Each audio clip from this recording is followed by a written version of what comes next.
Muito baixo.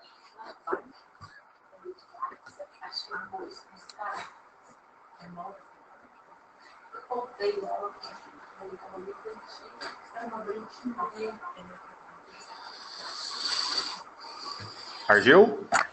Olá. Oi, Argel, pode... Oi. Oi, Danilo. Oi, tá liberado. Pode começar, Argel. Boa tarde a todos.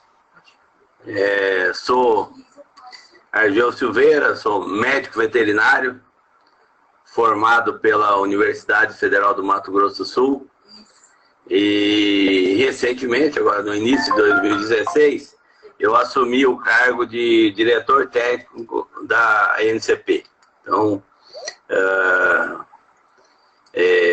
atualmente integro a equipe da ANCP como na função de diretor técnico da ANCP. Hoje a gente vai falar um pouco, né, aqui com vocês sobre o futuro das avaliações genéticas. As avaliações genéticas, elas começaram no Brasil no início da década de 80. No início se tinha muitas dúvidas, né, se esse modelo de seleção ia vingar ou não. Algumas pessoas entusiasmadas e outras não, né? Mas hoje só na raça Nelore nós temos aí cerca de 9 programas de avaliação genética, né? Que são o programa da ANCP, do qual a gente faz parte, o programa da Embrapa, o programa GenePlus e o programa do GenePlus, o programa da CFM, o programa Qualitas, o programa da companhia e o programa PAIC, além da avaliação própria do rebanho IRCA. Então nós temos aí, só na raça Nelore, cerca de 9 programas. E depois a gente tem programas de muitas outras raças, né? Então, essas avaliações genéticas, na sua maioria, estão chegando aí na terceira década de existência. E nós vamos poder ver o que já se tem e quais os caminhos, quais os novos desafios, é disso que a gente vai estar falando. A ANCP, ela iniciou, né, em 1988, com o programa Nelore Brasil. Depois, no transcorrer disso, em 1999, ela começou a trabalhar com Guzerá, em 2001 com a raça Brahma e em 2008 com a raça Tabapuã. Então, hoje é um programa que integra as 4 raças, né, que abraça essas 4 raças aí. Vamos falar um pouquinho de quais as DEPs que a ANCP disponibiliza, né, tanto para os seus associados como para o público em geral, né? E eu dividi essas DEPs, por exemplo, DEPs de reprodução. Tá? A primeira dela é a D3P, que é a probabilidade de parto precoce. Tá? Isso é feito em cima de uma base de vários criadores que expõem suas bezerras por volta dos 12, 14 meses de idade. E que essas novilhas obtêm a sua primeira cria, em muitos casos, abaixo dos 27 meses de idade. Então, esse é o conceito, né, da DEP3P, probabilidade de parto precoce. Nessa categoria, quem desafia as novilhas, ele informa antecipadamente todas as novilhas. Então, as que tiveram parto, elas são contabilizadas como precoce e todas as outras que estavam no grupo e que não pariram, elas entram punindo o touro. Por exemplo, se um touro tivesse 10 filhas e 3 delas criassem, esse touro tinha 30%. Né? Um outro touro que tivesse 10 filhas e 5 delas criassem, esse touro teria 50%. Mas é importante dizer que as novilhas que não parem, elas acabam punindo o touro, né, no cálculo da DEP de precocidade sexual. E dos programas de gado PO, hoje só tem 2 programas no mercado que tem essa DEP de precocinha, né, de precocidade sexual, que é o programa da CFM, que é feito no gado cara limpa, e o programa da NCP no gado PO. Uma outra DEP que a gente tem, que é um pouco parecida, que é a DEP de idade ao primeiro parto, que é calculada na média das fêmeas que parem a primeira cria. A diferença que tem é, em relação à heredabilidade, aí a DEP de 3P tem muito mais do que a própria IPP, né? Então, mas como a IPP está em toda a base, ela continua ainda sendo calculada pela NCP. Nós temos aí mais 2 DEP, DPE 365, que é a DEP de perímetro escrotal a 1 ano de idade, e DPE 450, DEP de perímetro escrotal aos 450 dias. E aí tem umas situações interessantes que o perímetro escrotal, né, existe um estudo australiano antigo que mostra que o que realmente interessa de perímetro escrotal é que o animal atinge entre 28 e 32 centímetros de circunferência, porque é nessa fase em que ele entra em puberdade sexual. Então, quando o animal chega por volta dos 30 centímetros, na maior parte das vezes ocorre a maturidade sexual. Então, o que na verdade a gente quer? Animal que chegue rapidamente aos 28, 32, aí uma média de 30 centímetros, né? Depois disso, o animal com 5 anos ter mais ou menos perímetro é importante? Não muito, né? E depois veio um pesquisador que hoje está na Argentina, o Dr. Alejandro Vozzi, que mostrou que o ponto de ganho genético é entre 12 e 15 meses de idade. É o maior ponto de ganho de seleção, né? No começo, a gente tinha o cálculo da circunferência aos 18 meses. Aí vieram estudos da doutora Lúcia e do Joanir Pereira Heller, comparando a DEP de sobreano de perímetro escrotal com precocidade, e a correlação era baixa. Mas quando o doutor Alejandro Vozzi comparou a DEP entre 12 e 15 meses com precocidade sexual, ele achou uma correlação bem alta, né? Então é importante a gente trabalhar com a DEP de perímetro escrotal, com essas 2 DEPs aí. E eu destacaria, inclusive, que a 365, para quem quer puxar na precocidade sexual, é um indicador ainda melhor. A NCP é a única empresa do mercado que trabalha com a DEP de período de gestação, né? As vacas Nelore têm seu parto aí por volta de 300 dias, né? Se a gente pensar em 40 dias de pós-parto para a vaca voltar, a gente ficaria com 20 dias de tempo útil para a vaca ter um bezerro por ano, né? Então, na hora que a gente começa a identificar vacas que têm um período de gestação menor, isso aí aumenta a chance de reconcepção no intervalo de 365 dias. Essa DEP está disponível e hoje no mercado, além da gente ser pioneira no cálculo dela, nós somos a única que tem ela transformada em DEP. Nós temos uma outra DEP ainda na reprodução, que é o DEPAC, tá? Que é a produtividade acumulada. Isso é um cálculo de qual a matriz, né, levando em conta o peso de desmama e os partos, né, qual a matriz mais lucrativa do rebanho. Tá? E ainda um outro dado, que é stayability, que é permanência no rebanho. Isso aí hoje os americanos valorizam muito, né? E aqui no Brasil vai ser valorizado, que é touros que produzem filhas que criam um bezerro por ano, né? Então, que touros que dão filhas que parem todo ano, né? Porque se a gente pega no sistema tradicional, a novilha é emprenhada aos 2 anos, pare aos 3 e desmama seu primeiro produto aos 3,5. E daí, se ela falha, a segunda cria dela vai ser desmamada aos 5, né? Então, você encontrar fêmeas que têm repetibilidade de cria, economicamente é muito interessante. Então, nós falamos aí das DEP de reprodução. Nós temos também as DEP de crescimento, que é DEP de peso ao nascer, que essa é uma a raça, principalmente a raça Nelore, não tem muito problema de parto, mas é preciso monitorar.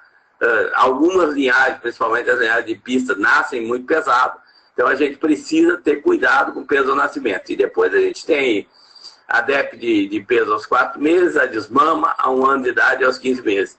E também a DPA, que é a DEP de peso adulto, que é uma DEP para a gente monitorar o tamanho adulto dos animais. Porque quando a gente começa a selecionar peso, o peso adulto vai aumentando e isso precisa ser identificado e monitorado. Na questão materna, né, a NCP trabalha com 4 DEPs. A MP 120, maternal para peso aos 120 dias. Né? A MP 210, a desmama. Depois o materno total aos 120 e o materno total aos 210. No materno total é uma soma, né, entre o peso e a produção de leite. Essas DEPs de materno total, elas são muito utilizadas, principalmente nos Estados Unidos. Particularmente, eu gosto muito da DEP materna dos 120 dias. Por quê? Porque nesse período aí, mesmo para quem faz creep feeding, né, um bezerrinho de 4 meses tem pouca influência da alimentação externa. Né? Na desmama, se o bezerro recebe alimentação, ele já tem uma influência maior do que no 120 dias. Um bezerrinho de 120 dias, mesmo na situação de creep feeding, ele recebeu pouca influência de fora. Então, o que ele apresenta, na verdade, é a influência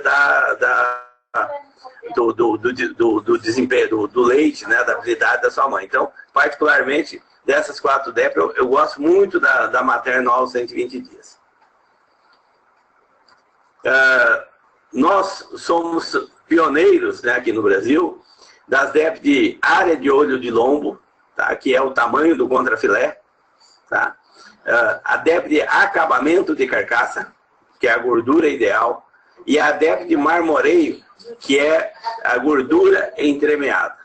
Tá? Então, a NCP é pioneira e vale a pena aqui ressaltar as pessoas que não conhecem como é calculado, que na NCP só entra para efeito de cálculo animais no sobreano e dentro dos grupos de manejo. Tá? Isso aí faz muita diferença.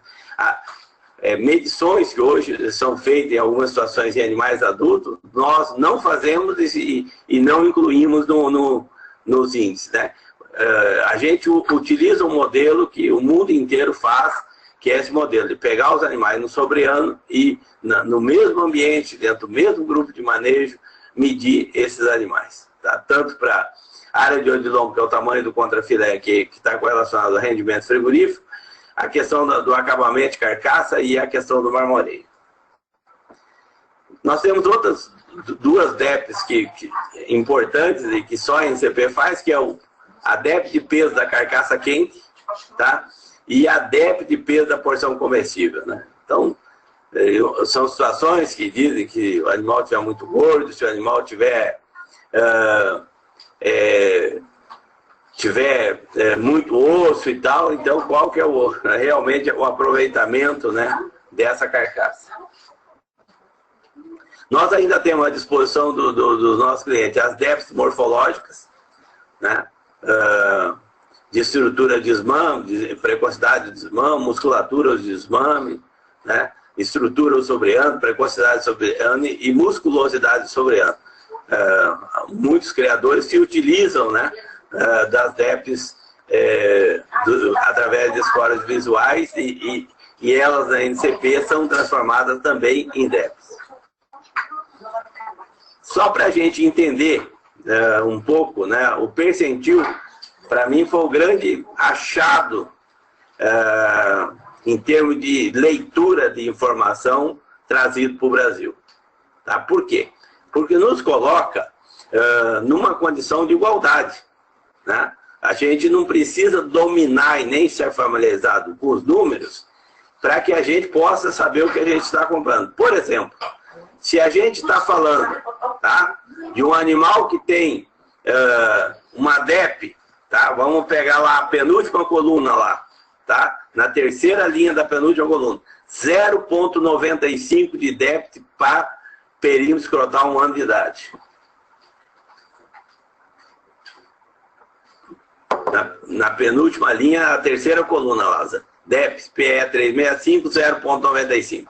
Se a gente pegar essa informação, eu já ouvi colegas meus dizerem o seguinte: olha, esse animal não é tão bom, porque ele não tem nenhum de perímetro, tá? Ele é top 1% na raça, tá? Ou seja, ele é o melhor em cada 100 ou está entre os 10 melhores de cada 1000. Então, só para quem está muito familiarizado com esse número, para poder saber se 0,9, né, de perímetro é bom ou não, né? Na verdade, ele é excepcional, mas a gente precisaria estar familiarizado com ele.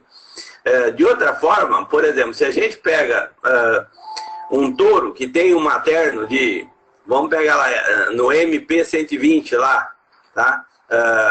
O materno de 2, né? 2 de materno. Esse touro estaria entre os 15%, 2,01 ali, ó, abaixo da linha azul ali, tá? Ele estaria entre os 15% melhores da raça. Então, o percentil, ele facilita a vida da gente, porque na hora que a gente sabe que o animal ele é top 1, significa que ele é o melhor de cada 100 ou está entre os 10 melhores de cada 1000 avaliados. O top 5, ele está entre os 5% melhores da raça. O top 10, entre os 10% melhores da raça. E o top 0,1 é o melhor em cada 1000. Inclusive, nisso aqui existe uma campanha, né? Feita em algumas situações, até está se falando de trabalhar em décadas, né? Na verdade, é uma maneira de dizer todo mundo aqui é bom, né? Então, em algumas situações, hoje até se fala em trabalhar em DECA, porque aí você pega do 0,1 ao 10, todo mundo seria DECA 1, né? Do 11 ao 20, todo mundo seria DECA 2. Então, num programa grande, aí você teria centenas, milhares de animais nessa mesma categoria. Quando, na verdade, o que a gente quer, quanto mais preciso a gente souber o que a gente está comprando, melhor a decisão de compra que nós vamos fazer. Então, o percentil, para mim, é um grande achado. E outra, se a gente pegar e for convidado, por exemplo, para comprar a raça Salaire lá na França, né, e não tiver familiarizado com as avaliações de Salaire, mas se eles nos derem o percentil, a gente já sabe em que lugar, né, que aquele animal está. Então, o percentil, para mim, é o facilitador do criador e coloca o criador em condição de escolha, né, com qualquer outra pessoa. Se ele olha lá para determinada característica e vê o percentil, ele tem uma ideia de onde que aquele animal está inserido dentro do contexto da avaliação. Na NCP, esse ano, a gente falou do futuro das avaliações genéticas. Tá? Até agora, eu falei para vocês do que a NCP vem fazendo, de quais as DEPs que já estão em decurso, né? Durante esses anos de existência da NCP. Agora, a gente vai começar a falar do futuro. O que está vindo pela frente? Quando nós iniciamos os trabalhos, e todos os programas foram da mesma forma, os primeiros índices de seleção eles foram empíricos. Por quê? Se reunia criadores, baseado na sua experiência, baseada no conhecimento científico, baseado numa série de situações, e esses criadores diziam, por exemplo, a habilidade materna é importante? Ah, sim, é importante, né? Tá. E qual era a importância? E se chegava a um acordo de um índice para aquela característica. E o mesmo ocorria para ganho de peso e para outras características. A NCP lança agora, em maio, o índice econômico, tá? O MGT econômico. E a partir de maio, o atual MGT, ele deixa de existir e todos os animais vão ser arbitrados e avaliados pelo índice econômico. O que é o diferencial do índice econômico, tá? Do MGT econômico? É que ele nasceu a partir de um trabalho do Dr. Gustavo, em parceria com o professor Raizildo, em que eles pegaram uma fazenda de gado comercial bem representativa, né, com uma lotação de 0,6 animais, né, com todos os custos, né, e arbitraram, a partir daí, valores para as DEPs. Né? Se eu desmamo um bezerro de 150, 170 ou 200 quilos, qual que é o ganho no sistema? Tá? Se a minha vaca pare todo ano, ou pare ano sim, ano não, qual que é o ganho no sistema? Se eu compro um touro que tem menor ou maior débito de período escrotal, eu tenho ganhos reais, quanto que vale isso? Né? Então, o que muda no MGT econômico? É quantificar a DEP pelo lucro dentro da propriedade. Tá? Então, a fórmula vai ser anunciada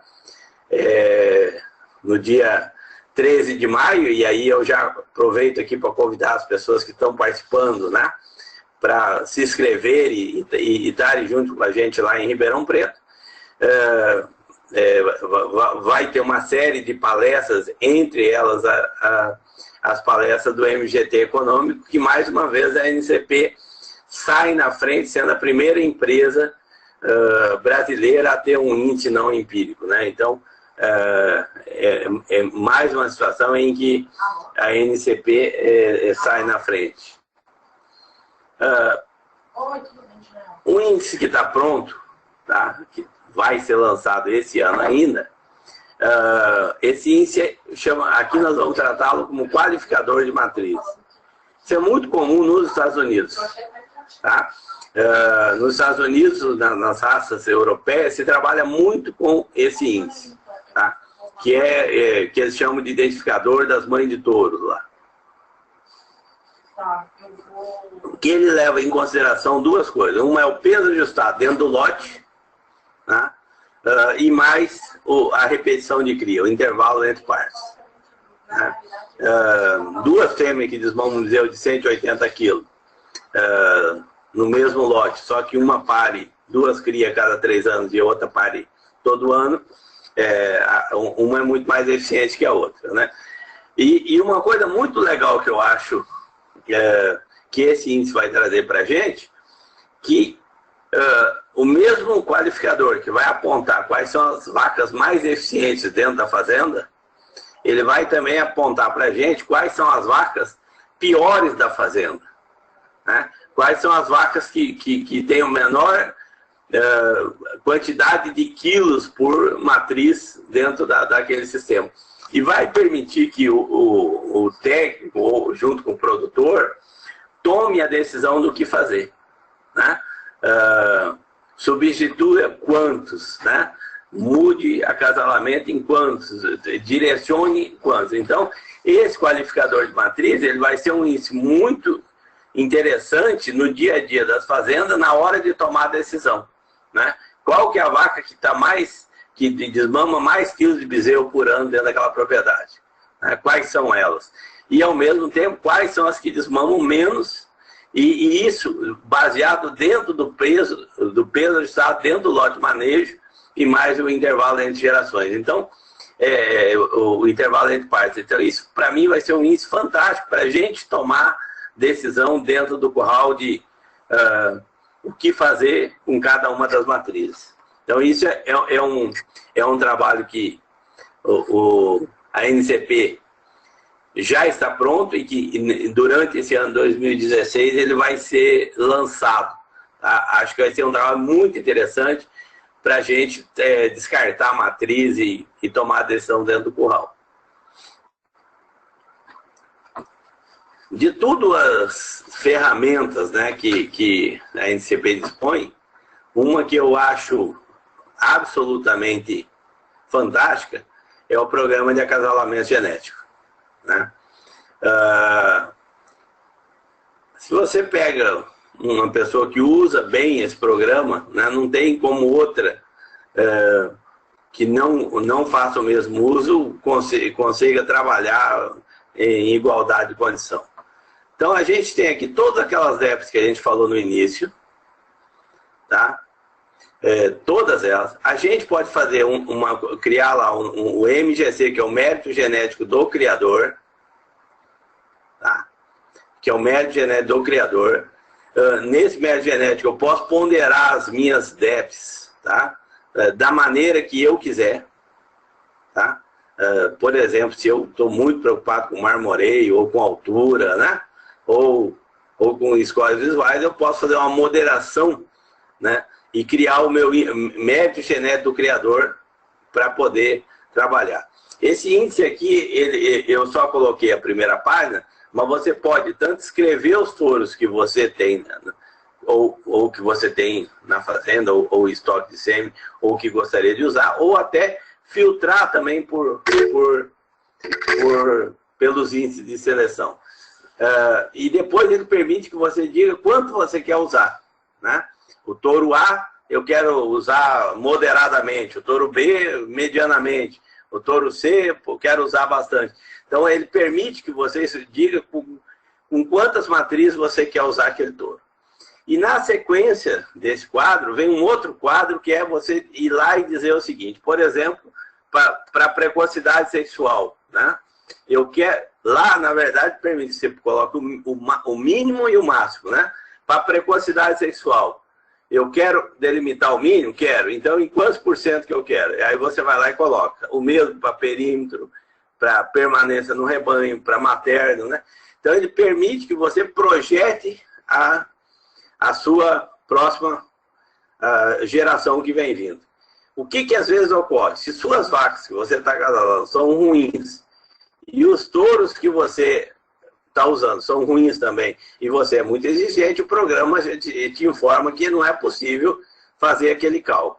Mas ele te ajuda muito a otimizar os acasalamentos. Por exemplo, você tem um touro que você está usando, que é um touro excepcional em precocidade, em perímetro, em ganho de peso, em rendimento frigorífico, não é tão bom em leite, né? Você vai lá e trava o leite e ele acaba buscando matrizes boas de leite para corrigir esse problema desse touro. Então, ele otimiza, ele traz animais equilibrados, que são os animais que no final vão ser os animais de destaque no novo MGT econômico, né? Porque o MGT econômico vem aí numa média de características, né? E o PAG permite que você busque esses animais na sua seleção. E depois, no final, ele te informa uma série de coisas, como os ganhos genéticos, a média do que você vai ter, a média de MGT, média por característica, e uma indicação de qual que é o melhor touro para aquela vaca, qual é o segundo melhor, qual é o terceiro melhor, qual é o quarto melhor. Para que quando você vá ao curral, você possa tomar a decisão, né? Porque às vezes nós não temos, e nenhum programa tem DEP, por exemplo, para despigmentação, né? Pode ser que a melhor opção, o pai e a mãe sejam despigmentados. Então aí se pula para a segunda. Ou o pai e a mãe colocam chifre precoce, né? E aí se pula para a segunda opção. Ou seja, mas você vai trabalhar dentro do sistema de opção. A melhor opção é o touro A, a segunda o B, a terceira o C. Eu posso até não optar pelo touro A se, por exemplo, os dois tiver muito risco de serem ubigudos, né? Mas aí eu posso pular para o B, para o C e jamais ir para o negativo. Então, o programa de acasalamento genético PAG, eu acho que mereceria uma aula só sobre ele, né? E digo isso aí com autoridade, que já participei de vários softwares de acasalamento bons, mas nada parecido com o PAG, tá? Já trabalhei com um monte de softwares disponíveis no mercado, softwares que me ajudaram, né? Mas nenhum deles que chega nem próximo do PAG. O PAG é um programa de excelência. Uma outra situação em que a NCP lança esse ano, de 2016, as primeiras DEPs, é em relação à eficiência alimentar. E a eficiência alimentar, a gente pode entender que nós temos aí no mesmo rebanho 4 tipos de animal. O primeiro, tá, que está em vermelho à direita da nossa tela, são os animais que ganham pouco peso e que comem pouco, né? Eles são eficientes em relação ao que comem pouco. Mas eles ganham muito pouco peso, e aí eu vou terminar esse animal com 4, 5 anos de idade, né? Apesar dele comer pouco, não é um animal que me interessa. O segundo lote são os animais que estão à esquerda em vermelho. São os animais que ganham pouco também, né? E que comem muito. Ou seja, são os piores animais que nós podemos ter, que eles não são ganhadores de peso e, no entanto, eles comem muito. O terceiro, em azul, do nosso lado esquerdo, são os animais que ganham muito, eles são ganhadores de peso, porém eles comem muito. E o quarto são os animais que ganham muito e comem pouco, né? E esse lote é o que nos interessa, tá? Esse lote que está em azul aí são os animais que a gente procura. São animais que têm excelentes ganhos, mas que eles comem pouco. Para ter uma ideia, a NCP agora, esse ano, lança de maneira... com um número de animais ainda em torno de 2.500 observações, os primeiros dados. Mas dados de criadores mostram que, para a mesma característica, enquanto nós temos touros Nelore convertendo em torno de 7 quilos para 1 quilo de peso, tá? Tem touros comendo 16 quilos para 1 quilo de peso. Tá?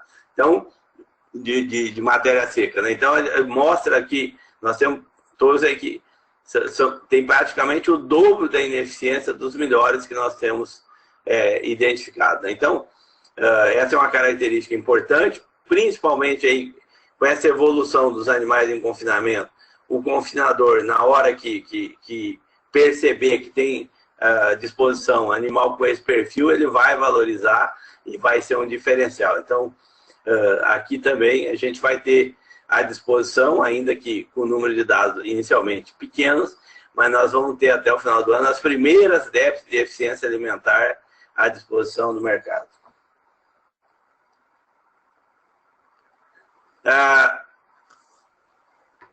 Um outro item que a gente vai estar lançando, e vai estar lançando no supósito, é a questão da qualidade de carne. Tá? O Brasil é um grande produtor e que vende carne a baixo preço. Né? Esse é o nosso perfil.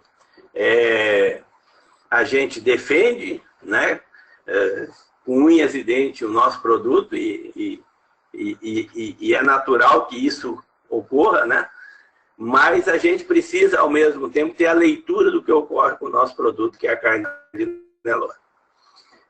O Brasil hoje vende a sua carne a 3.000 e poucos dólares a tonelada. Tá? Os nossos vizinhos uruguaios vendem praticamente a 7.000 dólares e os Estados Unidos a 20.000 dólares a tonelada. Tá? Então, essa é uma realidade que nós precisamos enfrentá-la. Do ponto de vista da indústria, tá? Chega 1.000 animais para eles. São 500 machos e 500 fêmeas. Nessas 500 machos, você tem lá machos de carcaça pequena, média e grande. As pequenas, carcaças com acabamento e sem acabamento. As médias, carcaças com acabamento e sem acabamento, e as grandes também. Ou seja, eles têm 6 tipos de carcaça de macho e 6 tipos de carcaça de fêmea. Ou seja, dos 1.000 animais que chegam na indústria frigorífica, eles têm 12 tipos de carcaça. Tá? Então, na verdade, chegam mais ou menos 125 animais com cada perfil. Uma outra situação interessante é que mesmo animal precoce, com bom acabamento, né, a indústria ela só consegue agregar valor, tá, em alguns cortes. Né? Por exemplo, ninguém paga mais por um patim de um animal precoce. Né? Não é significativo que se paga, ou por uma carne de paleta ou de pescoço de um animal precoce. Quais são os cortes que agregam valor? O filé, o contrafilé, a picanha, a peça da alcatra, incluindo a maminha, né? E aqui no Brasil, em alguns casos, na ponta de costela. Né? Esses cortes são os cortes que as pessoas se dispõem a pagar um valor a mais pela qualidade do corte. Muito bem. E aí vale a pena chamar a atenção que as peças de filé, somadas duas de um boi de 500 quilos, andam por volta dos 4 quilos. Tá? A picanha da mesma forma, a alcatra da mesma forma, né? E qual que é a peça diferente? É o contrafilé, que num boi de 500 quilos pesa 16 quilos de carne. Tá? Então, qual que é a peça do boi que faz toda a diferença dentro da indústria? O contrafilé. Aí começam algumas situações. Por exemplo, por que o mundo inteiro come contrafilé, né? E o Brasil come picanha? Né? Vocês já pararam para pensar nisso? Né? O mundo inteiro come contrafilé e o Brasil come picanha. Tá? Por que seria isso? Né? Você vai lá na Argentina, é bife de chouriço, entrecô, né? Você vai nos Estados Unidos, todas as peças relacionadas ao contrafilé, e aqui nós comemos picanha. Né? Porque o contrafilé do zebuíno é justamente o calcanhar de Aquiles que nós temos. Tá? As outras carnes de zebuíno, a gente consegue ter qualidade, né? Agregar qualidade no pós-morte. O contrafilé é o nosso grande calcanhar de Aquiles. Né? E o contrafilé sozinho, um contrafilé de qualidade, ele permite que a indústria te pague 80 centavos a mais por quilo da carcaça inteira. Né? O contrafilé define o valor da carcaça. E é justamente no contrafilé que está o nosso grande desafio de melhorar a nossa qualidade de carne de zebuíno para a gente parar de vender carne a 3 mil dólares a tonelada e um dia estar disputando os mercados melhores. Então, essa é uma situação muito interessante. Nós precisamos cuidar da qualidade de carne nos zebuínos. Tá? Nós hoje já temos à disposição, e a NCP tem à disposição, tá? Se a gente olhar nesse quadro escuro aí, esse em amarelo é a peça de contrafilé. Né? Então, isso aí, através das DEPs, a gente já tem como buscar touros de maior rendimento frigorífico, de maior tamanho de contrafilé. Tá? Então, isso aí a gente já tem disponível como buscar isso aí. Basta a gente buscar touros com DEP. Agora, vale a pena chamar a atenção que o que interessa não é o tamanho da medida. Eu comprei um animal que tinha 50, 70, 90. Isso não é o importante. O importante é a DEP, né? O diferencial dele em relação à média. Né? Tinha um tempo que se lançou uma moda que 75 era uma boa medida de contrafilé. Né? E aí eu conversando com o especialista, ele falou, venda os touros com 3 anos que todo mundo dá 75, aí não tem nenhuma dificuldade. Então, não é por aí. O que interessa não é o tamanho da medida, e sim o diferencial, né? Que quais os touros que vão transmitir filhos com maior peça de contrafilé e, consequentemente, com maior peça de rendimento frigorífico. Para vocês terem a importância do contrafilé, o contrafilé está correlacionado com rendimento frigorífico. 2 animais com 500 kg de peso vivo. Tá? Se um deles render 1% a mais, 1% a mais, tá? Isso significa 1% de 500 quilos, 5 quilos de carcaça a mais. Tá? Se a gente pegar aí São Paulo de R$150 a roupa, são R$50 a mais de lucro. Tá? Se estima aí um ganho tem alguns estudos mostrando um ganho aí no Brasil em torno de R$180. Né? Nós estamos falando aí de aumentar o lucro por animal em mais de 10% do nosso negócio. Né? É um negócio fantástico. Então, trabalhar com a informação da DEP diária de odonto do tamanho do contrafilé é trabalhar diretamente com o impacto do lucro no nosso negócio. Outra situação interessante é a gordura. Tá? Por quê? A indústria pune hoje quem não tem gordura ideal. Né? O excesso de gordura ele é prejudicial, ele é antieconômico e a gente sabe disso.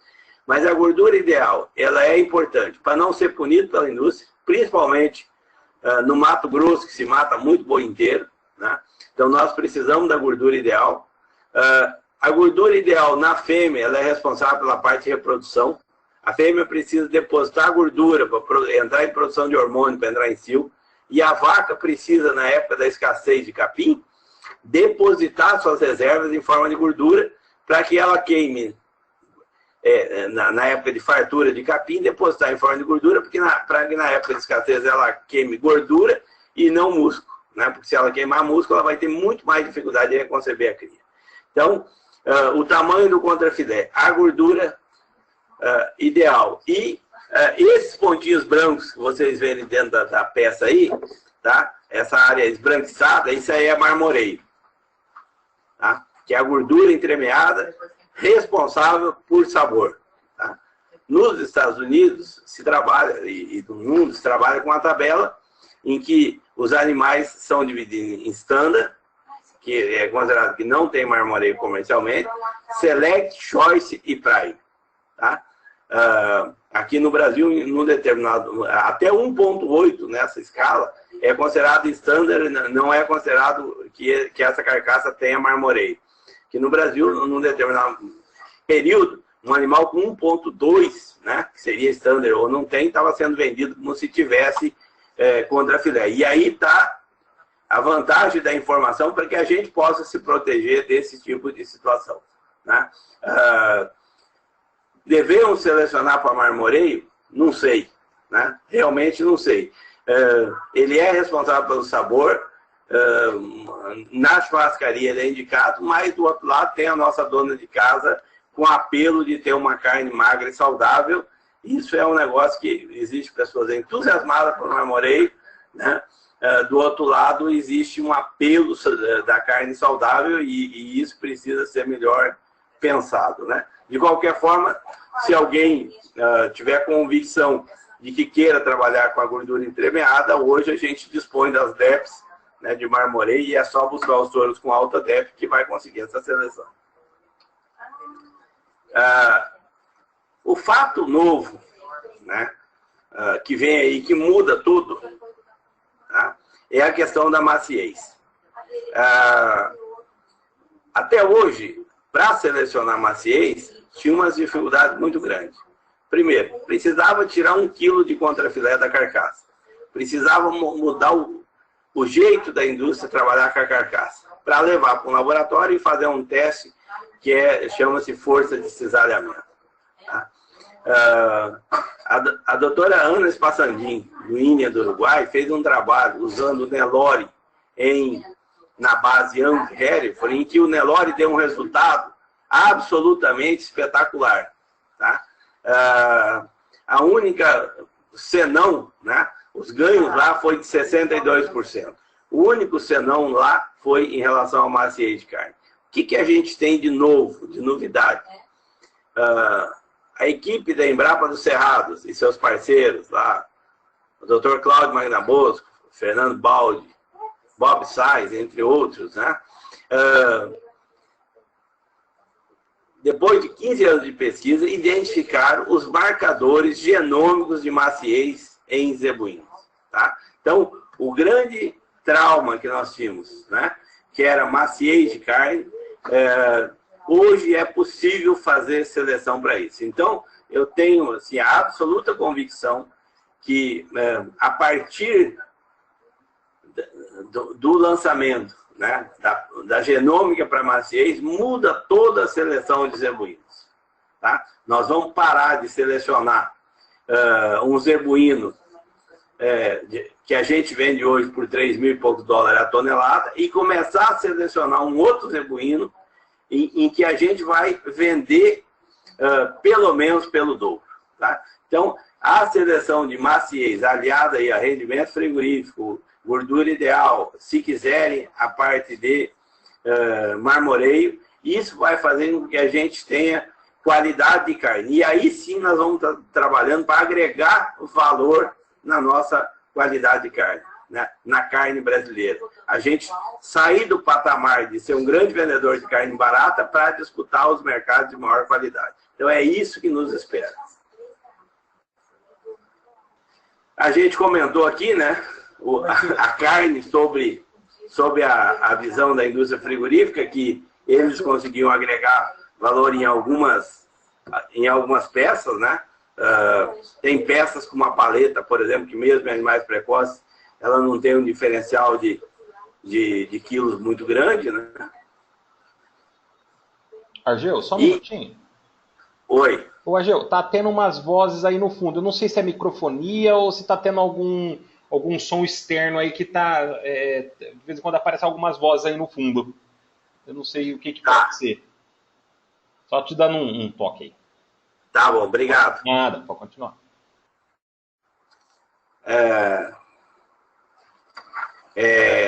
E aí, a gente tem, tá? Como selecionar para todas aquelas características que nós falamos no início, tá? Todas elas, né? Ou seja, de reprodução, de D3P, de idade do primeiro parte, perímetro, as de crescimento, ou seja, todas as características, as DEPs que tem na NCP hoje, é possível selecionar para elas, tá? Agora, o que o futuro nos espera? Se não tiver qualidade de carne, tá? Qualidade de carne ela vai entrar como uma DEP de exclusão, né? Porque como é que a gente vai justificar a gente trabalhar para selecionar uma carne de $3.000 ou 3 mil e poucos dólares a tonelada, né? Se a gente pode trabalhar com uma carne que vai nos permitir disputar um mercado que no mínimo dobre o valor da carne, né? Aonde que a gente vai ter esse ganho desse percentual? Aonde que está esse estágio? Tá? Doutor Fabiano Araújo, doutor Cláudio Magna Bosco, a tecnologia já está dominada de maciez. Agora está sendo feito, vai ser feito nos próximos dias, um abate técnico para que a indústria valide o que a gente está falando, né? Para que a indústria brasileira perceba que a gente realmente tem o domínio dessas informações, que não é só um discurso inflamado daquele cara que disse que foi na Argentina, né? E comeu carne dura e que veio aqui comer uma carne boa e tal, que não seja só um discurso, ou que faça um abate técnico lá de alguns animais, né? Para que a indústria entenda que a gente domina a seleção de qualidade de carne, e a partir daí vão começar a aparecer campanhas da indústria de carne pagando mais por qualidade de carne.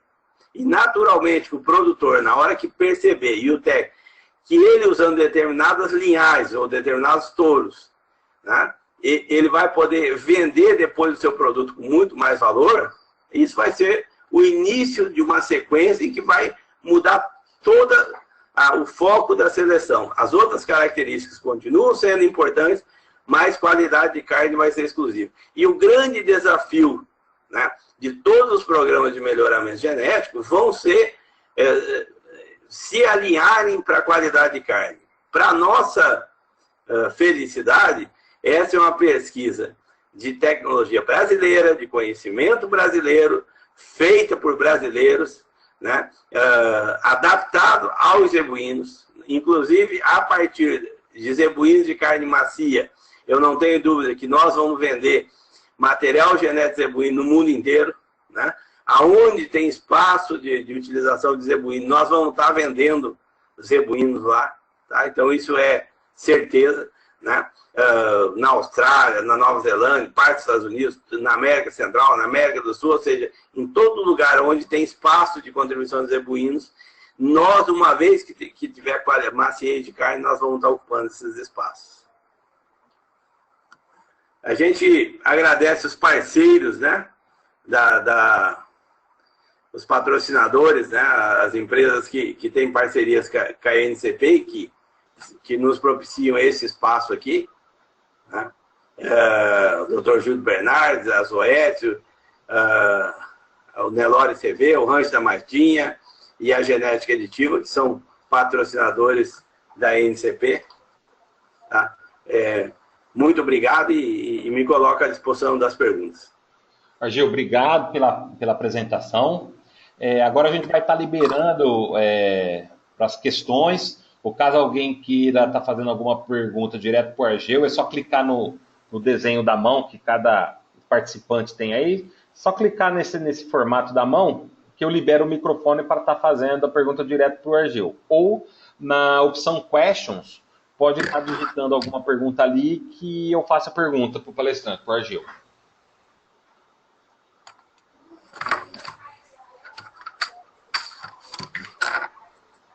O Argeu, vou estar liberando o microfone do Sérgio Farias. Sérgio, o microfone está liberado. Opa, boa tarde. Boa tarde. Ouvi a palestra aqui com atenção e muito interessante a questão do futuro das avaliações genéticas. E gostaria de se as avaliações genéticas contemplam, se dá alguma década, enfim, a questão do marmoreio com a maciez da carne, se existe alguma relação, ou apesar de se conversar muito, se falar muito, uma não tem relação com a outra. Obrigado. Sérgio, o marmoreio, ele é a gordura entremeada, ele basicamente ele é responsável pelo sabor e a suculência da carne. Tá? A maciez são outro conjunto de genes. Tá? Eu vou te dar um exemplo de alguns animais que têm carne magra e macia.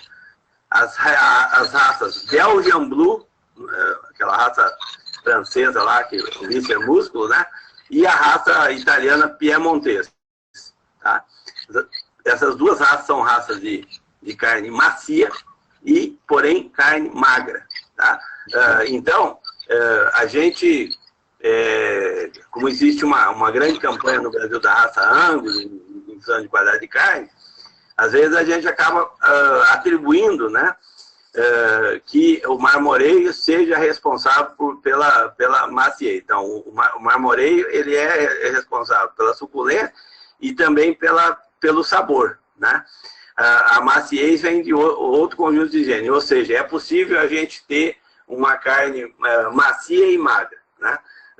Inclusive, uma das minhas dúvidas que eu tenho em relação ao mercado é porque, por exemplo, o que se chama de carne de alto marmoreio nos Estados Unidos, que é a carne prime, tá? Que é a maior categoria, ela é na prática um cupim, tá? Cupim macio, mas é um cupim. Eu não sei se a nossa dona de casa, por hábitos culturais, ela aceitaria comer aquela carne, né? O japonês, por exemplo, adora, né? A população japonesa. Mas a nossa cultura, que é de comer uma carne magra, essa é uma das dúvidas que eu tenho, né? Sabe? Eu sei que hoje existem pessoas entusiasmadas com a teoria do marmoreio, né? E existe um espaço aí para esse tipo de carne. Mas eu sei também que uma carne magra, desde que macia, ela também tem um apelo, né? De você poder comer uma carne que, se quiser, você tira a gordura que está externa fora e come só a carne magra, né? Então, eu realmente tenho uma dúvida, né? Assim, de qual o caminho, né, que o mercado deveria seguir. O da maciez, eu não tenho dúvida nenhuma. Nós precisamos de ter uma carne macia, né? De qualquer forma. Se inclui na maciez o marmoreio ou não, isso é uma coisa que a gente talvez precisasse ouvir mais a opinião pública, né? Degustações, pesquisas, para poder formar, porque o Nelore tem a seu favor o fato de ter a gordura separada da carne, se assim a pessoa desejar. Alô, Sérgio. Oi. Respondi a sua pergunta? Respondeu. Eu fiquei satisfeito com a resposta. Sérgio, obrigado pela participação. Argeu, tem um comentário aqui do senhor Eduardo Coelho. Ele escreve assim, Argeu, parabéns pela palestra. Entusiasmo do Dr. Argeu pelo Zebu é contagiante. Comentário do Eduardo Coelho, senhor Eduardo Coelho, Argeu. Tá, muito obrigado. Tem uma outra pergunta aqui, do Felipe Martins. Ele escreve aqui, uma pergunta. Gostaria de ouvir um pouco sobre o SEIP, até onde esse certificado é confiável. Ele supera o certificado de pura origem?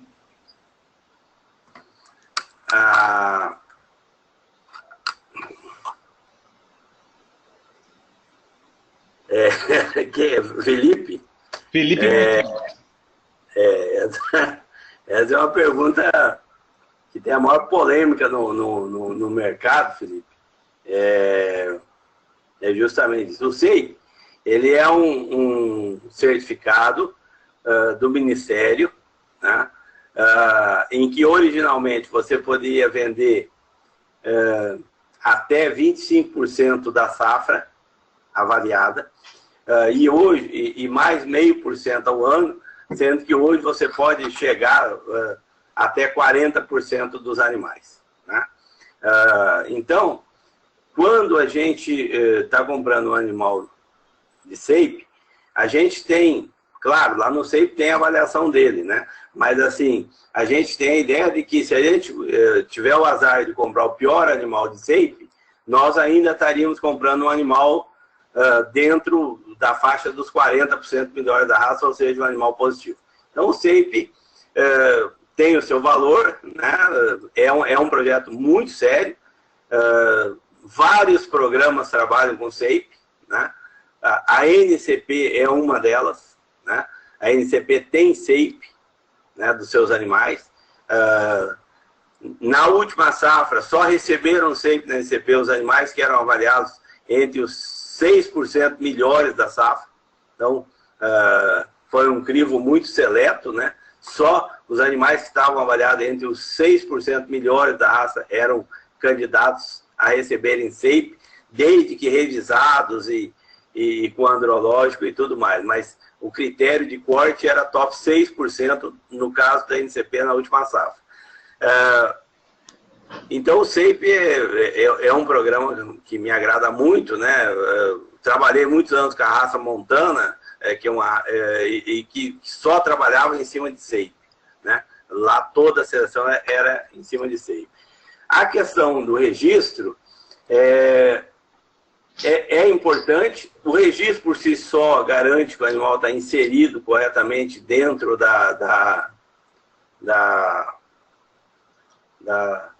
dos padrões raciais da raça, né, que é um animal correto, que não apresenta defeitos, né? Isso é a garantia que o registro nos dá. No entanto, seria leviano da minha parte negar a importância do registro, né?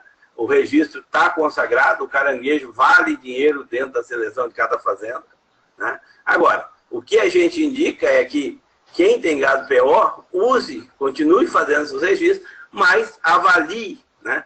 E, se possível, venda dentro dos conceitos do SEIP, né? Então, acho que o registro ele tem um valor, né, do ponto de vista zootécnico, de manter os animais com correção, né? E o SEIP tem um valor de produtividade. O ideal é que a pessoa trabalhasse com os dois. Acho que um não exclui o outro, né? Não sei se eu respondi a pergunta do Felipe. Felipe, boa tarde. Tem mais alguma pergunta, alguma dúvida? Está respondida a sua questão? O seu microfone está liberado, Felipe.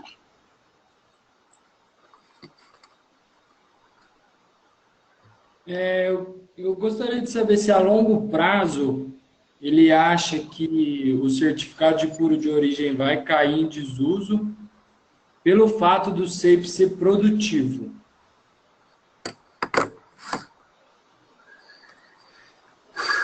Olha, Felipe, essa é uma pergunta difícil de ser respondida. Por quê? As associações de raça, tá, elas sobrevivem, em muitos casos, do registro, né? E isso tem valor de mercado, né? Independente do que a gente acha ou preconiza, né? Elas têm valor de mercado e já tiveram muito mais, mas ainda tem.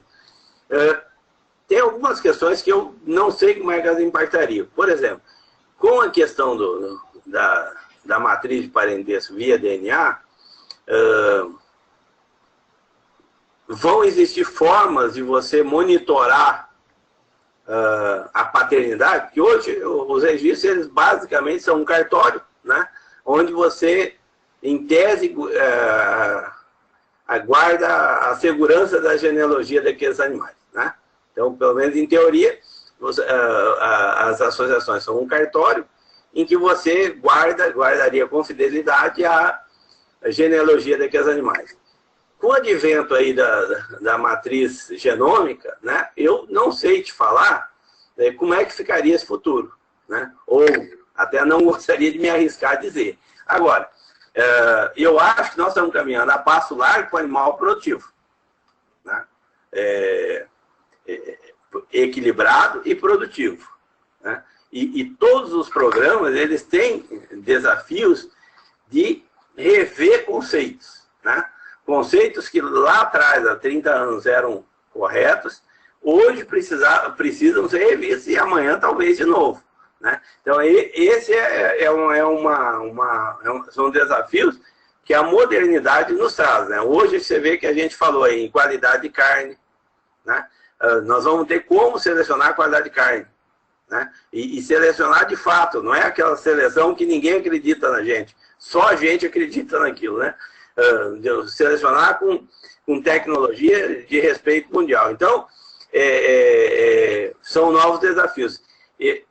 Particularmente, eu acho que o SAPE é um instrumento fantástico de seleção, tá? Agora, dentro do SAPE, precisa-se cuidar das características economicamente produtivas, né? Se você fizer um SAPE só ou ancorado em peso, né, vai ter lá os 25% melhores. Se aquele projeto cumprir os regulamentos do Ministério, aquele projeto ele é com qualidade de dados e tal, ele é possível de você fazer SAPE para aquele programa, né? Tá. Só que na prática, o que você está selecionando? Só peso, né? Então, eu acho que o SAPE, a NCP tem SAPE, a gente é fã incondicional do SAPE, trabalho com SAPE há mais de 20 anos, recomendo o SAPE. Agora, eu acho que a gente precisa ter um equilíbrio, porque, por exemplo, até pouco tempo, a gente tem as DEPs de peso sobre ano, que estão por volta de 38%, 40% de herdabilidade. Se trabalhava com a DEP de ganho de peso sobre ano, que a herdabilidade é de 5% e 15%, né? A parte maternal, até pouco tempo, muita gente estava deixando em segundo plano. A questão do rendimento frigorífico, né? Existem instrumentos feitos pelo mundo inteiro muito mais objetivos, muito mais confiáveis. Então, eu acredito assim que o SAPE é um ótimo instrumento, que a gente não vejo como você descartar um em função do outro. Eu acho que o SAPE é importante. Agora, cabe a nós que temos SAPE, e aí eu falo em nome da NCP, a gente cuidar para que esse SAPE ele não seja o representativo da ponta da safra, mas de animais comprovadamente produtivos, né? E a NCP, todo dia, a gente tem um novo desafio. Está aí eficiência alimentar, que é um teste caríssimo, mas que é necessário, né? Agora, aumentou muito, né? Para você ter uma ideia, até hoje a gente tem cerca de 95 mil informações de carcaça, sendo que só no último, em 2015, quase 20 mil, e esse ano vai aumentar muito. Então, vai aumentar muito a segurança, né, das DEPs de carcaça. Então, acho que o SAPE é um instrumento importante, né? O registro ele tem seu valor histórico, que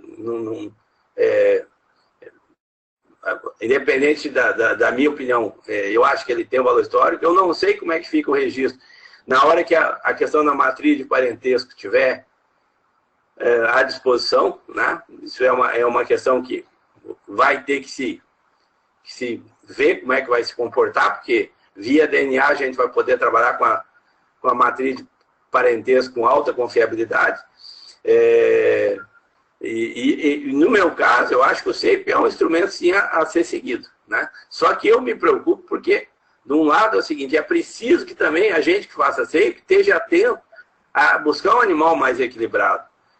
Tem situações que a gente pegou uma equação de 30 anos atrás e não quer abrir mão daquela equação. A gente pega, por exemplo, em determinadas situações, é muito subjetivo a análise do SAPE, né? Assim, não, o índice do SAPE, tudo bem, entra lá a cabeceira, mas a composição do índice é muito subjetiva. Então, eu me preocupo um pouco, acho que SAPE é fundamental, né? A questão do registro, o mercado paga por isso. Eu sempre trabalhei com animais puros, né? Nos rebanhos que tal era puro. Acho que elas são coisas que podem ser conciliadas, né? E é difícil, né? É uma pergunta que é embaraçosa para responder. Se eu tivesse que fazer só SAPE ou só registro, né? O que faria, né? Porque tem a questão comercial, filho. Não, tá certo, Agil. Muito obrigado. Desculpa aí de ser embaraçosa, mas é só para ver sua opinião, o que você pensava. Parabéns aí, muito obrigado. Tá. Eu agradeço, Felipe. E é embaraçosa porque, assim, ó, tecnicamente, o registro é um cartório onde você, em tese, confia o pedigree lá, né? É um guardião do pedigree, né? Isso, a maior parte das associações são isso. Elas estão tentando se modernizar para serem algo mais, né? Isso a gente precisa reconhecer, mas em tese, durante muitos anos, elas foram um cartório de registro, né? E o SAPE é um certificado de qualidade importante, em que tem avanço, e aí a gente fala do SAPE da NCP, que está disponível aí para quem quiser, né? E que, mesmo a gente sabendo que o SAPE hoje pode chegar até 40% da safra, né? A NCP, por critérios próprios, na última safra, só era possível de SAPE animal que tivesse entre 6% melhor de avaliação e ainda sujeito a uma revisão. Tá? Mas obrigado pela sua pergunta, Felipe. Não, tá certo, Agil. Muito obrigado. Parabéns aí. Um abraço. Obrigado. Pedro, obrigado pela participação. Agil, tem uma pergunta aqui do Fábio. Na verdade, são duas perguntas aqui. A primeira, ele está parabenizando pela palestra, né? Obrigado. A pergunta dele aqui, ó. Nós vamos ter o MGTE e o MGTE genômico. O MGT tradicional não vai ter mais? Não vai ter mais? Isso. A alteração dos percentis dos animais vai alterar muito com esse novo índice, com a inclusão do stayability? Não, nós só vamos ter o MGT econômico, né? No MGT econômico, quem fizer as informações genômicas vai estar contemplado lá dentro, tá? O MGT atual, ele deixa de ser usado na avaliação de maio. Eu preciso, para ser justo com o MGT atual, dizer que ele foi importantíssimo para que a gente caminhasse esses mais de 25 anos, né? Os ganhos que a gente teve, eles são palpáveis, né? Mas, como tudo na vida, há necessidade de evolução. A questão de se muda muito o ranqueamento. Não, tá? Muda pouco. Vão ter alguns impactos, né? Quando você olha de maneira geral, não vai mudar tanto, né? Sim, você olhando a base de dados, não muda tanto. Mas, atualmente, vai mudar alguns touros, né? Os touros que beneficiarem do econômico, né? O criador vai ficar muito feliz, e os touros que forem penalizados, a gente vai ficar triste, né? Mas eu sei que, via de regra, não muda muito, né? Às vezes muda o segundo com o quinto com o oitavo, né?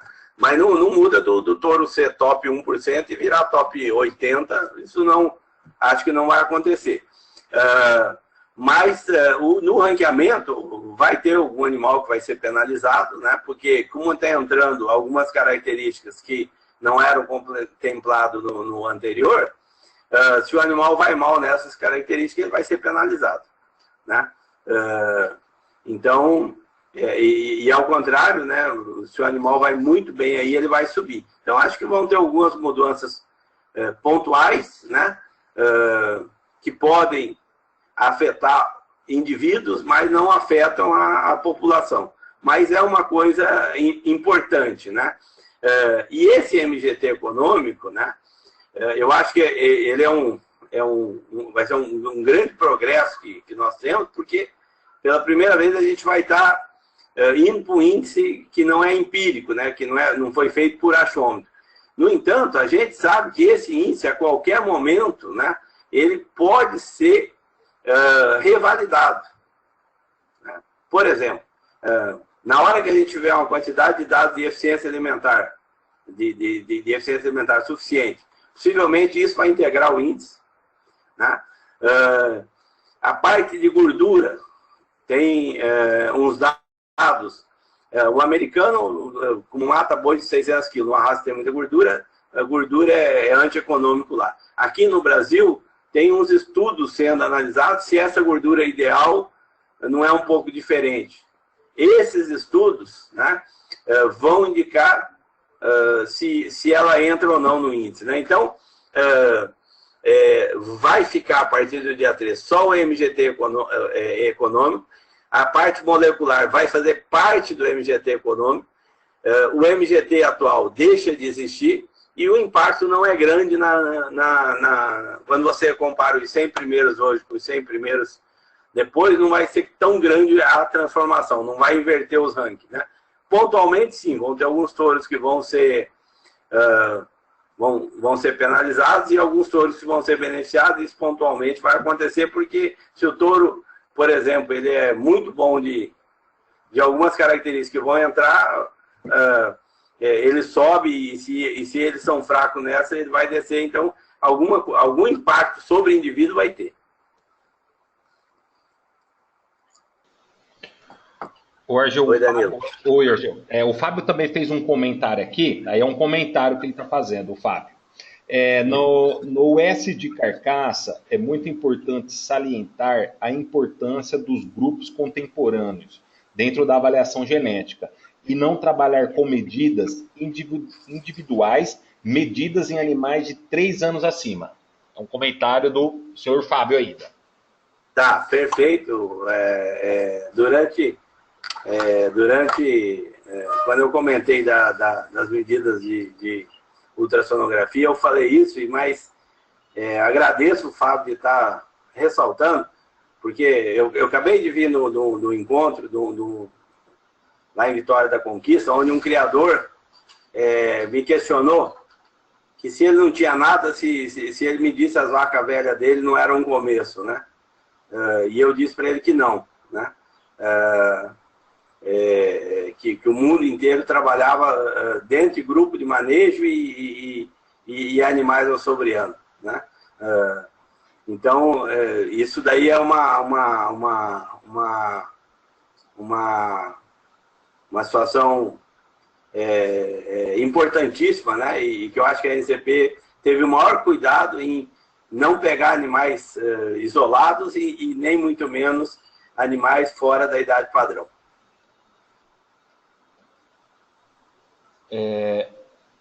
Ô, Fábio, o microfone está liberado? Respondeu a pergunta, mais alguma dúvida? Fábio?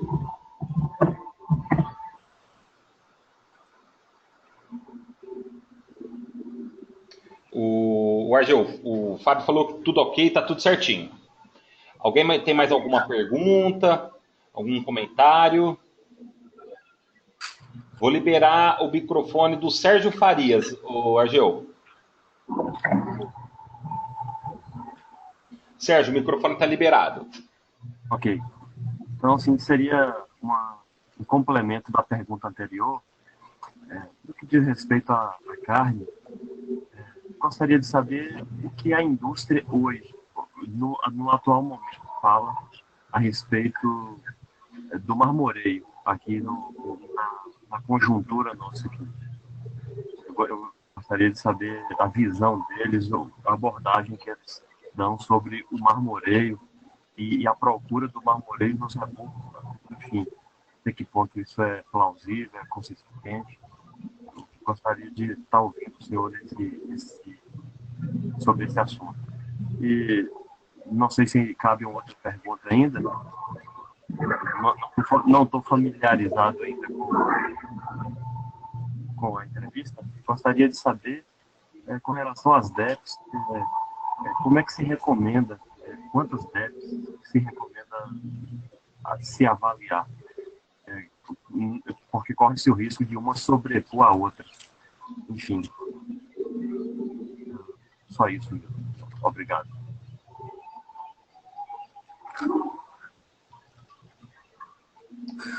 Em relação ao marmoreio, tá? Nós não temos ainda, por parte da indústria, pagando bonificação por marmoreio. Tá?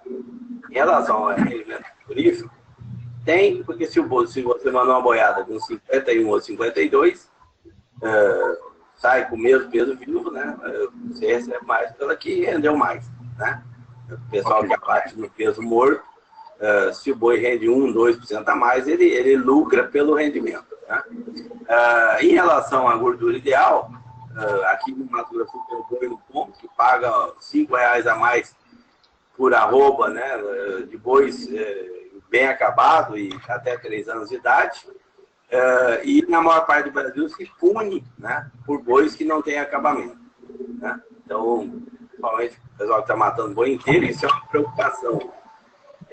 Então, essas duas características. Em relação ao marmoreio, nós não temos ninguém pagando ainda por marmoreio. Né? Ninguém ainda paga por marmoreio.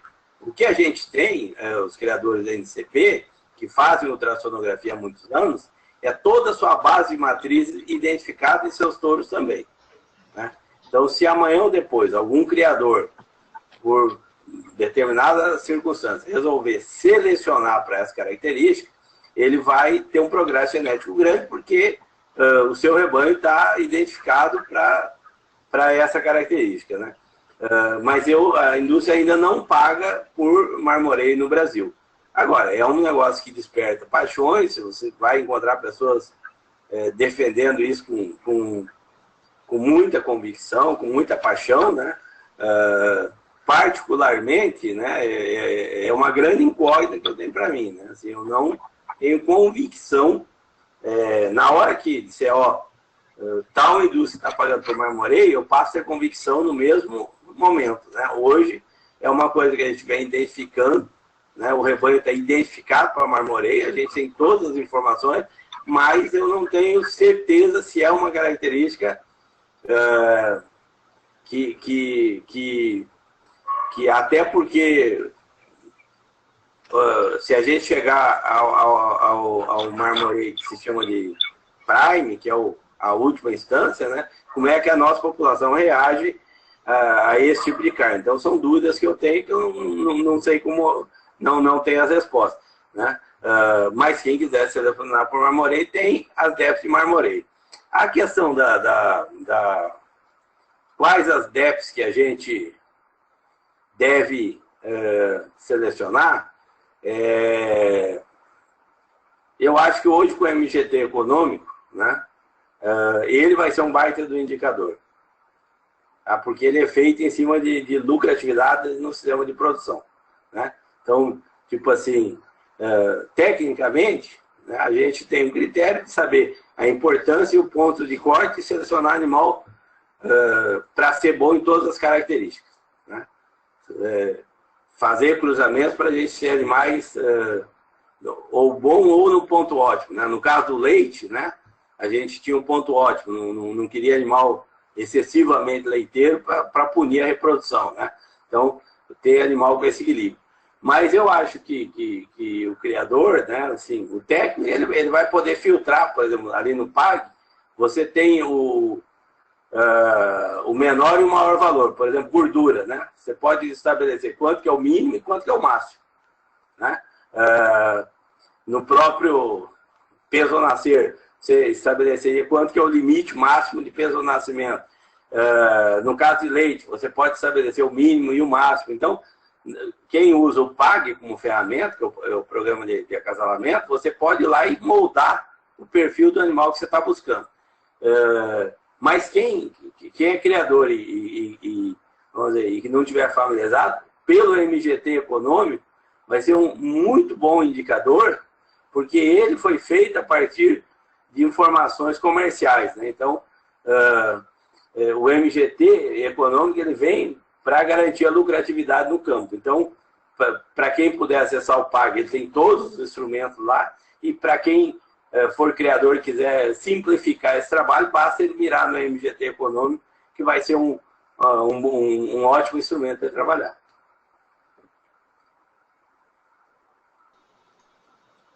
Sérgio, mais alguma dúvida? Não, as perguntas foram bem respondidas.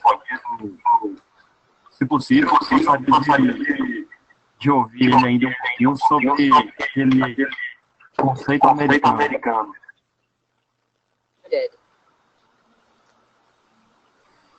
Do qualificador de matrizes? Isso. Nas raças americanas, eles trabalham muito um conceito que chama mãe de touros. Né? Ok. Que lá na França, antigamente, tinha lá um conceito também antigo, né, de mãe de touro. Só que quando você calcula para saber quem são as suas 5, 10 ou 20 melhores fêmeas, a mesma fórmula de cálculo, ela te dá quem são as piores. Né?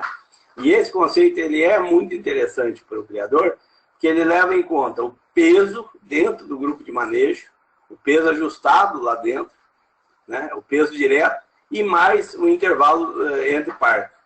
Né? Então ele acaba sendo um instrumento importante por essas duas situações, sabe? Então, eu acho que ele vai ser um item a mais que nós vamos ter, muito importante para tomar a decisão dentro da fazenda. Porque ele vai pegar o peso ajustado do animal na desmama, né, dentro do lote, e mais o intervalo. Né? Então, por exemplo, essa vaca está desmamando 180 quilos, mas ano sim, ano não. Né? Aquela outra desmama com 170 todos os anos. Né? Qual que é a mais que está contribuindo com o sistema? Então, eu acho que esse índice vai ser muito bom para a gente tomar decisões no dia a dia da gente lá na fazenda.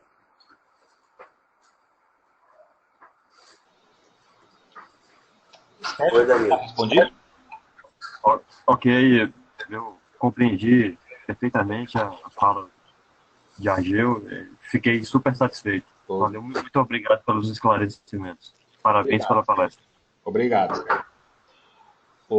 Argeu, eu vou estar liberando agora o microfone do Flávio Aranha. Flávio, o microfone está liberado.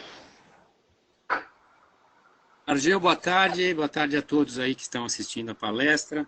Primeiro, expressar meu contentamento aí de tê-lo como diretor técnico para reforçar a equipe da MCP e fazer com que a gente cresça cada vez mais dentro desse programa que é realmente excepcional e há muitos anos que a gente trabalha dentro do programa Nelore Brasil e com avanços expressivos, né, no nosso plantel. A questão aqui que eu quero colocar é a seguinte: você falou rapidamente a respeito das provas de eficiência alimentar, e eu gostaria de saber se tem algum planejamento aí de expandir essas provas, porque hoje em dia as provas que eu tenho conhecimento é a da UFO e lá da parceria da Embrapa com a Associação Goiânia, né? E são provas de 300 dias aproximadamente. Enquanto que em outros programas a gente já vê provas aí mais curtas, de 90 dias, na qual, logo após o término da prova, esses animais de destaque, né, que passam nessa prova de eficiência alimentar, os melhores animais dessas provas, vão para a coleta de sêmen para distribuir rapidamente o sêmen desses touros e fazer prova de teste de progênio. Seria isso, Argeu. Obrigado, Flávio. A responsabilidade do Flávio é uma responsabilidade grande. O Flávio é genro do Dr. Arnaldo Zancanelli, que é o pioneiro nosso nas avaliações genéticas. Né?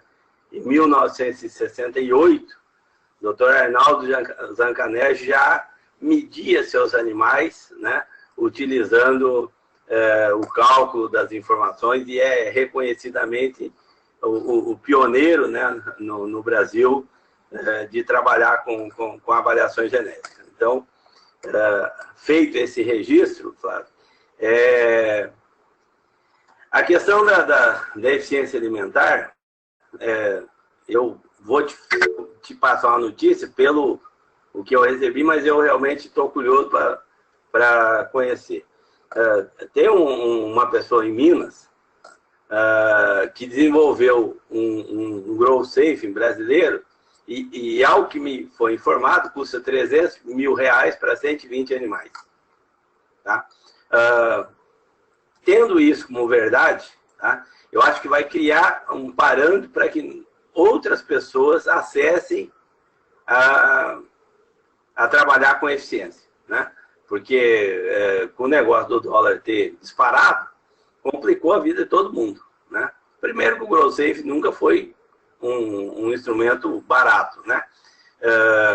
E mais essa alta do dólar, isso dificultou muito, né, a aquisição de novos Grow Safe, acabaram ficando para as entidades aí, né, que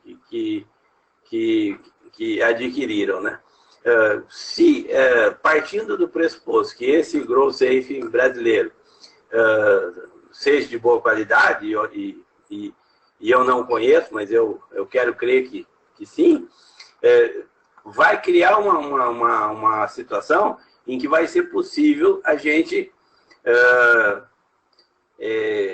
aumentar o número de provas no Brasil, né? Aumentar o número de provas e aí, amparado pela pesquisa, fazer inclusive provas mais curtas, né? Porque hoje o que está sendo feito é uma prova de ganho de peso e depois uma prova de eficiência alimentar, né? No caso do criador, que já vem fazendo a prova de ganho de peso dele lá, através dos grupos de manejo, não tem por que fazer ela tão longa, né? Então, acho que isso vai ser possível de ser feito, né? E talvez até criar uma outra situação, né?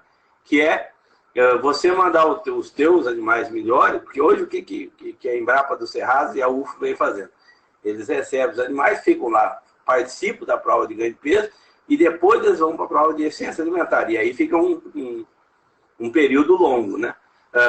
É possível hoje que a gente parta, né, com essa tecnologia, ou para o criador, ou alguns criadores comprarem o Grow Safe, ou até entidades comprarem e fazer a prestação de serviço para aquele criador. Tipo, tem lá 10%, 20% da safra, o quanto ele queira, e mandar só para participar da prova de eficiência alimentar, que aí a duração vai ser por volta de 90 dias. Né? Então, eu acredito que isso é uma coisa que, partindo do princípio que essa tecnologia nacional seja boa, eu acho que isso vai ser possível fazer. Tanto de alguns criadores se unirem e fazer um Grow Safe, né? Para atender, porque aí os animais vêm da avaliação genética e vão só para o Grow Safe, né? Não precisam ir para a prova de ganho de peso. Positivo, perfeito, Angel. Obrigado, então, pela resposta aí, e vamos em frente. Estamos confiando aí no seu trabalho na NCP. Obrigado pela resposta. Obrigado, Flávio. Obrigado, Flávio, pela participação. Queria agradecer novamente a participação e presença em mais um ensino online promovido pela NCP. Gostaria também de estar parabenizando a palestra do Argel. Argel, pode finalizar. Eu queria agradecer a atenção das pessoas que participaram com nós, agradecer essa oportunidade e convidá-los, né? No dia 13 de maio, em Ribeirão Preto, nós vamos estar fazendo o lançamento do sumário, tá? E lá nesse dia nós vamos ter uma série de palestras importantes, como a gente citou Maciez, lá vai ser dito com mais detalhes, né? Uma palestra sobre Maciez, sobre os índices econômicos, né? Por exemplo, o que entra e quando entra, né? E a gente vai poder apresentar e discutir, e uma série de outras situações. Então, aqui agradeço a atenção de todos e termino convidando para que no dia 13 de maio, em Ribeirão Preto, a gente esteja lá no lançamento do sumário da NCP. Muito obrigado a todos. Obrigado novamente, Angel. Eu queria reforçar, então, um convite para o seminário que será realizado. E para ser realizado a inscrição, ao entrar no site da NCP, já tem, na página principal vai ter um banner do seminário. Então é só clicar nesse banner que vai abrir a ficha de inscrição com a programação. Então o pessoal que tiver interesse, né, pode estar divulgando esse link, né, do seminário, né, pode estar consultando a programação e também fazer a sua inscrição, que é totalmente gratuita. Então, obrigado. Obrigado, Argel. Eu que agradeço, estou à disposição.